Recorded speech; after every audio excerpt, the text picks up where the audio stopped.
Welcome, ladies and gentlemen, to sqadia.com. My name is Mohammad Osama, and today we are talking about data handling in medical statistics and research. The topic that we're going to cover in this section is statistical issues in data monitoring. So, it is actually a continuation of the previous lecture, which was about the functions of the data monitoring committee. And in this, we are going to actually focus on the statistical issues in data monitoring by the data monitoring committee and the research team. So in this, we are going to focus on early stopping, stopping rules, and consequences of early stopping. So early stopping. So either the treatment or control under an investigation shows clear benefit for the primary outcome. So these results are pretty much obvious. So it is not necessary to keep on collecting the data and keep on going on with the research. So then we can go for an early stopping of the research and conclude the results.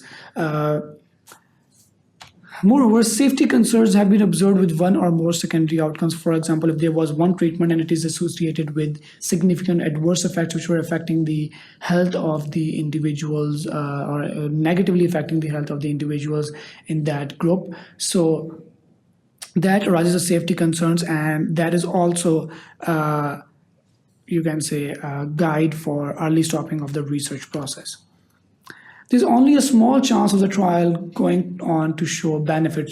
And for example, in some cases, there is no benefit or superiority of the intervention that we're looking for. And even if we keep on going with the research, there is no hope of any significant benefit. So it's better to stop the research process early.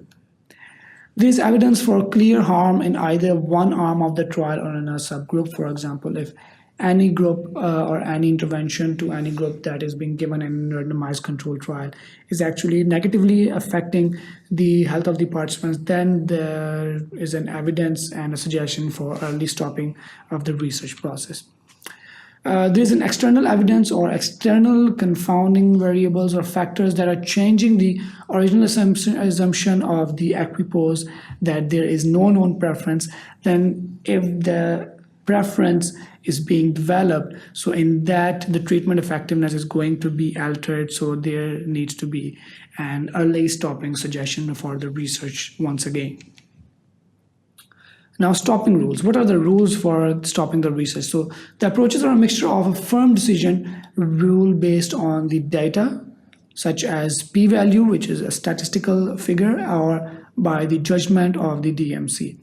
So such as a prior belief about the efficacy of the treatment being tested.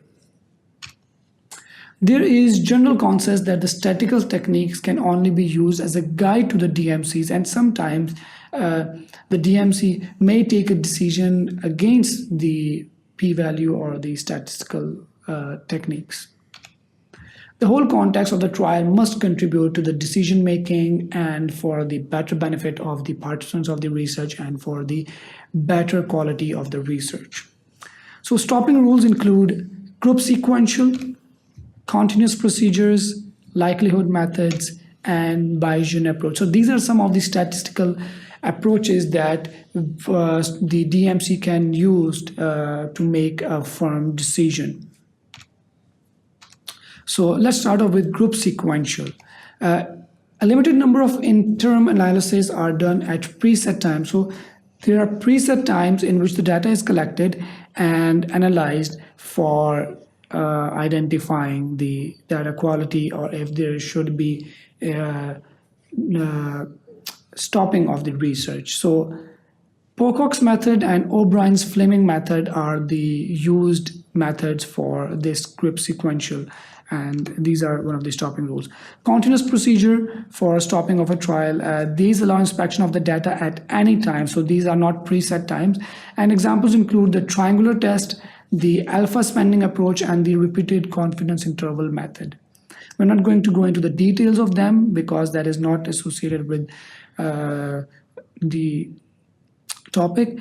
So likelihood methods, and these are less formal approaches used by DMC, and they will only recommend that the trial is stopped if there is both proof beyond reasonable doubt for anything like, for example, effectiveness of the intervention or adverse effect associated with any subgroup or anything like that. And Bayesian approach, in which there is an extension of the likelihood approach, where the information is simply supplemented by including belief about the treatment effect from the information external to the trial itself. For example, a change in the external variables such as external confounding variables, which can affect the findings of the research, so that it's better to stop the research at that point. Now, for everything there is a consequence, and of early stopping of research there are consequences as well.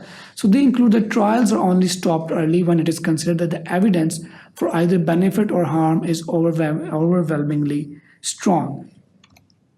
In such cases, the effect size will inevitably be larger than the anticipated at the outset of the trial in order to trigger the early stop. So that is one consequence, that the effect size will be larger. Moreover, this greater effect size will affect the estimates from trials stopped early tend to be more extreme than would be the case if these trials had continued to the end, because the effects would start to normalize with time. And so estimates of the efficacy or harm of a particular treatment may be exaggerated, but the DMC should take into account the purpose and the benefit of early stopping. If that is greater than the consequences, then they should go for it. Now, sample size and its association with early stopping. So sometimes it becomes apparent part way through a trial that the assumptions made in the original sample size calculations are not correct. For example, where the primary outcome is a continuous variable, an estimate of the standard deviation is needed to calculate the required sample size. It is either taken from a pilot trial or it is either taken from an already existing similar research. But that is not actually a true reflection of this research and this setting. So as the research moves on or it progresses and the participants and the subjects increase and you get more and more data, this standard deviation can change. And when the standard deviation changes, then this can also change the exact or accurate statistical sample size. Now that sample size can either increase or it can either decrease. If it decreases, then it can be a good decision to stop the research, because you have already reached the point where the statistical sample has been justified. But sometimes you need to calculate the sample size again, and it comes to be greater than the already calculated sample size. So you need to include more and more participants. So when the data are summarized during the trial, it may become apparent that the observed standard deviation is different from that expected, as I already mentioned, and that would actually affect the sample size. So if this observed standard deviation is smaller than expected, then it may be reduce the sample size and you can go for the early stopping. But if it is bigger, then it may be necessary to increase the sample size. And if the recruitment is less than planned, then the trial steering group may ask the DMC if it considers it acceptable to check the summary data. So that was all about this part of the lecture, and I hope you learned something new out of it. Keep on watching sqadia.com. Thank you very much.